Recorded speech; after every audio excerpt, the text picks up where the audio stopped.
teman-teman semua, sahabat-sahabat Novelty yang berbahagia. Kembali lagi bersama kami di Prodeo Podcast, yakni Prodeo yang akan membahas tentang isu-isu hangat yang terjadi di Riau atau di Indonesia pada umumnya.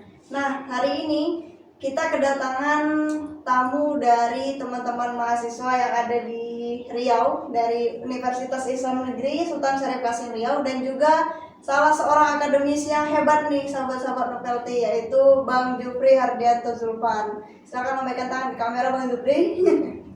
Oke, baik, di sini saya sebagai host akan membahas tentang isu-isu hangat yang terbaru, yakni sama-sama kita ketahui di bulan Desember ini, awal bulan Desember, RKUHP ternyata disahkan menjadi undang-undang. Nah, ini menjadi isu yang sedang hangat di masyarakat, baik pada masyarakat umum ataupun kita sebagai akademisi atau kita sebagai pemerhati hukum di Indonesia ini atau khususnya di Riau ini.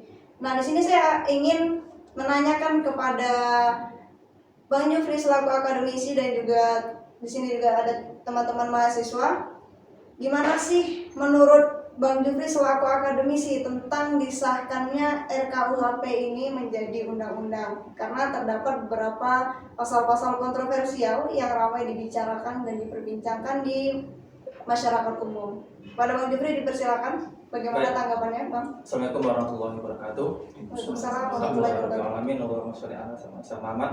Terima kasih moderator Mbak Ulan dan teman-teman adik-adik dari Universitas di Pekanbaru Riau terkait dengan isu yang baru lebih kurang 3 hari ini ya, disahkan dari RUU menjadi kitab undang-undang hukum pidana yang aktif positif berlaku di Indonesia. Yang pertama, secara umum saya apresiasi terkait dengan kehadiran hukum ini, karena bagaimanapun hukum dalam konsep sosiologi hukum tidak boleh tertinggal dari polemik terbaru sifat dan tindak perilaku masyarakat. KUHP yang lama itu merupakan KUHP peninggalan kolonial, artinya sudah ada di negara kita lebih kurang 250 tahun yang lalu, dan sekarang tahun 2022 saya kira tak lagi relevan dengan kondisi kita hari ini. Itu yang pertama tuh. Yang kedua, ada salah seorang pengacara yang mungkin yang punya opini, ya sebab kita boleh beropini tentunya, kan itu kan hak demokrasi juga, mengatakan bahwa KUHP yang lama itu dibuat berdasarkan filosofis yang dalam dari para ahli di Belanda atau di Prancis, misalnya pada John Locke merupakan filsuf dari Inggris, atau Napoleon Bonaparte merupakan raja atau kaisar tertinggi di Prancis yang disebut dengan Code Napoleonnya, begitu asal usul dari KUHP. Meskipun saya memahami KUHP merupakan dikaji secara dalam oleh para filosof dari negara Prancis dan negara Belanda, tapi titik tengahnya adalah filsuf itu mengkaji itu dalam konteks kenegaraan mereka, dalam konteks sesuai dengan culture budaya kebiasaan orang Belanda dan orang Prancis. Bahkan kalau kita baca buku sejarah, kenapa Belanda pakai KUHP? Karena Belanda itu dijajah oleh Napoleon dari negara Prancis, maka Prancis menerapkan asas konkordansi, yaitu asas memberlakukan hukum negara asalnya ke negara jajahannya. Maka Belanda pakai KUHP. KUHP yang dipakai oleh Belanda dibawa pula ke Indonesia. Kenapa? Belanda menjajah Indonesia. Maka ruh KUHP yang ada di Indonesia ini sejak kolonial Belanda sampai kita merdeka 45, bahkan 1 minggu menjelang kita yang terbaru ini hadir, itu masih ruh Belanda dan Prancis. Makanya kalau saya analogikan, kita tidak bisa memaksakan orang Indonesia memakai sepatu yang ukurannya sepatu orang Belanda. Kenapa? Bukan ukuran kaki kita. Misalnya ada banyak kevakuman hukum yang terjadi. Misalnya cara menghukum teman-teman yang berzina dan asas suka sama suka, itu tak ada pasalnya, atau lain sebagainya. Jadi hakim dituntut untuk cerdas dalam menafsirkan hukum.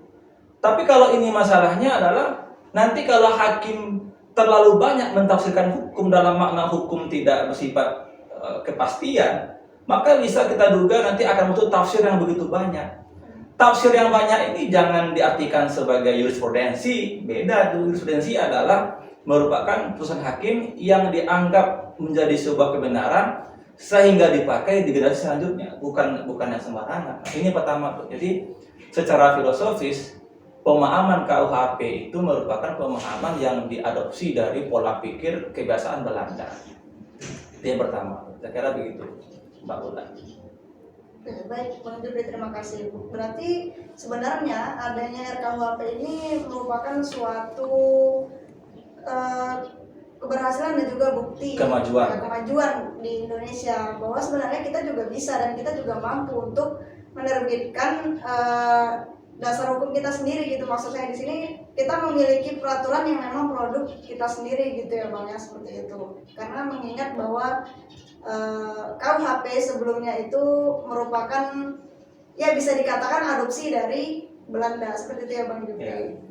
Nah, ada nih Bang pasal yang banyak dibicarakan oleh masyarakat ya atau netizen gitu tentang penghinaan presiden dan juga ada penghinaan lembaga negara kalau saya tidak salah di situ. Nah, menurut Abang gimana sih konsep adanya pasal ini? Ya, ini menarik nih. Ada, kalau saya lihat, ada 11 isu yang krusial. Di antaranya itu adalah tadi itu mengenai penghinaan kepala negara, lalu hak untuk demonstrasi, lalu penghinaan terhadap merendahkan lembaga negara, atau tentang perzinahan yang dianggap privat oleh negara barat, atau terkait dengan masuknya ayah tetangga ke rumah tetangga sebelah kan juga masuk tuh. Atau terkait dengan musik-musik yang mengganggu tetangga sebelah dari jam 10 malam. Ini semua isu ini adalah merupakan isu yang diambil dari konteks negara Indonesia. Barangkali benar bahwa kalau HP merupakan hukum atau law in books atau undang-undang yang dibukukan, yang dibuat oleh manusia, dan manusia sifatnya itu adalah penuh dengan kekurangan, dan saya menduga memang tak akan mungkin sempurna seperti suci, itu pasti. Tapi masalahnya adalah bahwa yang pertama ini, misalnya satu tentang perzinahan. Dalam KUHP yang baru, kalau saya melihat membaca pasal-pasal itu, lebih kecil peluang untuk anak-anak muda dan pemudi itu melakukan hubungan di luar nikah di hotel misalnya. Ingat, bukan di hotel, tapi juga ada di kos, di kontrakan, di perumahan atau di hutan, di mana saja yang mereka mau. Ini lebih dipersempit. Jika ada negara barat, tadi saya baca tadi di jurnal di internet ada PBB yang mengecam tentang HAM yang dikerdilkan di Indonesia. Loh, itu berbeda. Konsep HAM di negara barat dengan konsep HAM di negara Indonesia itu tidak sama. Di negara Indonesia itu bukan hanya berlaku hak hukum, tapi di sana juga ada hak moral. Standar moral atau moral clarity yang ada di negara kita itu berbeda dengan moral yang ada di negara Amerika. Misalnya sisi pakaian. Teman-teman pasti masuk ini kalau berpakaian sempit ke Indomaret itu pasti malu. Apalagi celana pendek itu pasti malu lagi. Bahkan kita ditegur oleh PRT itu. Saya sendiri pernah diskusi dengan teman-teman saya dulu waktu kuliah. Diskusi hanya di teras rumah, ditegur oleh PRT. Kalian ngapain di sini campur-campur, pulang. Itu budaya kita. Ada sana ada standar moral yang tak boleh dilanggar. Tapi moral yang begini ini itu tak berlaku di negara Amerika. Negara Amerika misalnya bagian California itu misalnya di pantai Hawaii. Di Hawaii itu perempuan laki-laki pakai CD doang itu udah biasa, tak dianggap melanggar moral. Tapi kalau kalian ke Siak begituan itu udah orang gila. Kenapa? Karena tidak budaya kita. Jadi standar hak human right yang berlaku di Indonesia itu standarnya berbeda dengan standar yang ada di negara Amerika dan sekutunya itu. Ini baru-baru ini, misalnya di Qatar. Di Qatar tak boleh bebas minuman keras, bir, alkohol. Jerman protes, dan itu protes kenapa? Bagi Jerman itu dianggap hal-hal yang dianggap biasa, jadi hak mereka. Tapi di Qatar tidak bisa. Jadi intinya yang saya maksudkan adalah ada naturalisasi hukum yang berlaku di suatu negara yang tak bisa negara lain itu mengintimidasi. Kenapa? Sesuai dengan budaya mereka sendiri. Ini dia. Lalu terkait dengan tadi itu penghinaan presiden. apakah yang dihina itu jabatan sebagai presiden atau yang dihina itu pribadi sebagai dia seorang manusia, seorang ayah atau seorang suami. Misalnya saya presiden, saya dihina sebagai jabatan saya dianggap lalai, itu menghina jabatan. Tapi kalau saya dianggap menghina karena pribadi saya, misalnya Pak Jufri itu orangnya hitam jelek, hidup lagi gitu kan, ini menghina nih. Bagi saya ini bisa dilaporkan. Kenapa? Itu menghina pribadi saya tak boleh. Ya, ini semua berlaku umum. Tapi kalau menghina jabatan, ini isu-isu yang dianggap krusial. Kenapa? Karena menghina jabatan dan mengkritik jabatan itu hampir mirip. Misalnya saya bilang, Pak Gubernur, Anda gagal dalam visi Anda. Itu bukan menghina, itu kritikan. Seharusnya menjadi masukan bagi Pak Gubernur. Seharusnya Ya seharusnya kan begitu. Tapi ya sudah lah ya, inilah kita gitu. Lalu terakhir terkait dengan tadi itu menghina lembaga negara. Lembaga negara itu bukan orang, lembaga negara tak punya perasaan. Nanti saya hina misalnya KPK hari ini tak ada taring. Loh, siapa yang terluka? Ketuanya, sekjennya. Loh, di mana terluka? Lembaga tak ada perasaan. Nah, ini dia masalah. Jadi ini tak bisa didudukkan dulu. Makanya butuh lagi tuh tafsir hukum terkait itu. Jadi intinya kalau saya membaca KUHP ini, saya condong kepada ini sebuah kemajuan berhukum Indonesia yang berusaha untuk menyesuaikan hukum-hukum terkait dengan isu-isu yang lagi berkembang di Indonesia. Terlepas dari tentu saja banyak kekurangan di sini sana sini. Oke, saya kira itu. Terima kasih Bang Jufri. Jadi sebenarnya pasal-pasal kontroversial ini ada sisi baiknya tentu saja ya Bang ya, tentu saja ada sisi baiknya dan juga itu sudah melalui proses yang panjang di dalam pembentukannya, jadi tidak semena-mena atau tidak sepanjang-panjang hadir dan muncul begitu saja gitu ya Bang ya. Nah di sini menurut saya pasal-pasal yang kontroversial ini butuh penjelasan atau butuh sosialisasi. Jadi masyarakat itu tidak berspekulasi yang buruk-buruknya saja seperti itu. Oke, baik. Jadi dalam podcast kali ini sangat menarik sekali ya Bang mengenai RKUHP ini yang sudah disahkan. Nah, saya minta sedikit komentar dari teman-teman mahasiswa nih, sedikit aja tentang RKUHP ini. Bagaimana sih menurut pandangan mahasiswa tentang RKUHP yang sudah disahkan ini? Saya tanya ke Bang Rizky, boleh? Silakan sedikit aja komentarnya. Bismillahirrahmanirrahim. Ya, jadi menurut saya RKUHP yang sudah disahkan menjadi KUHP ini memiliki kelebihan dan juga memiliki kekurangan. Tentu itu karena merupakan produk hukum yang dibuat oleh Indonesia yang untuk bertujuan untuk memajukan Indonesia. Jadi kalau masalah tentang buruknya peraturan yang dibuat oleh pemerintah yaitu KUHP sekarang, itu merupakan hal yang wajar karena kita tuh negara yang ingin berkembang gitu. Baik, terima kasih. Oke, saya tambahkan sedikit lagi itu menjelang tutup ya. Ya, Ini banyak kode-kode tutup. Silakan Bang. Jadi sebagus apapun hukum buatan manusia itu ada aspek lain harus dia penuhi. Misalnya tadi ada substansi hukum itu tadi, materi hukumnya itu.